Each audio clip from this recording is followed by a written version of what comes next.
We get into the running backs now, and this is where SMU really, I feel like, knocked it out of the park with Keenan Hall bringing in a pair of former, really highly touted guys in LJ Johnson and Jaylan Knighton. And I'm going to tell you guys straight up, I think they get an A on this one.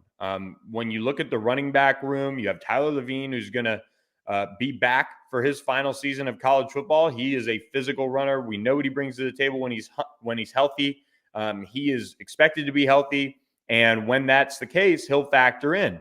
You also have Velton Gardner coming back for another season, and he had a really nice spring.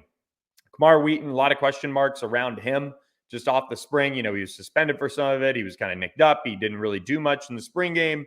So you have Jaylan Knighton and LJ Johnson, two really impressive, guys who are very different in terms of the stages of their career.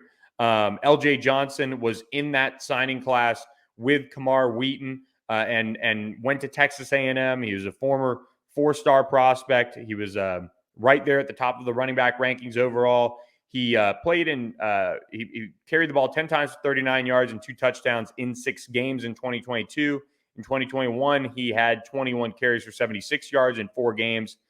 As he redshirted, he now has three seasons of eligibility remaining. Now that he is at SMU, he was really, really, really productive dating back to his high school days, coming out of the Houston area at Cy-Fair High School. And you get a Thunder type of style running back to pair with a guy like Jaylan Knighton, who is going to be that explosive type of player that SMU really, and I talked about it during last season, they missed a player like a Ulysses Bentley. They missed that explosiveness. They missed that ability to maybe catch the ball out of the backfield and do some different things. And when Jaylan Knighton was at Miami, he had some of his best stuff when Rhett Lashley and co. were calling the plays.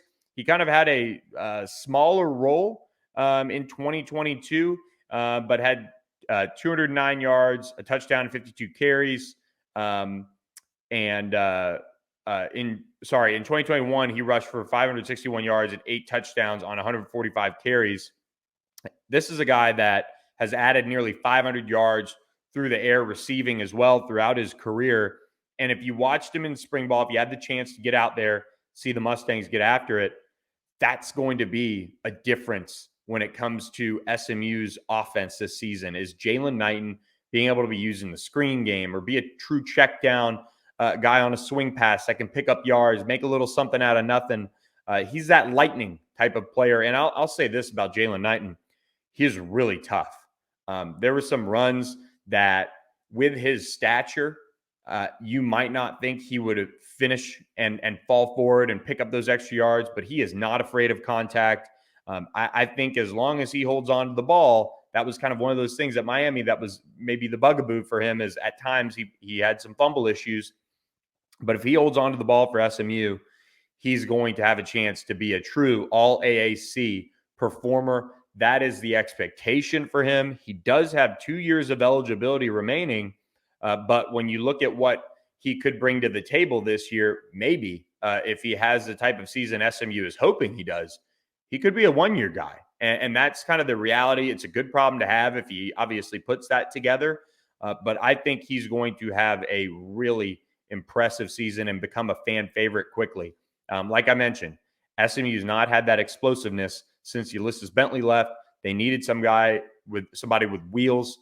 They got that in Jaylan Knighton, and he came in and he really had a nice spring and stayed healthy. Both him and LJ Johnson were healthy throughout the spring. So I give this one an A for Keenan Hall. Kind of a no-brainer on that respect when it comes to what they were able to put together in the transfer portal at running back.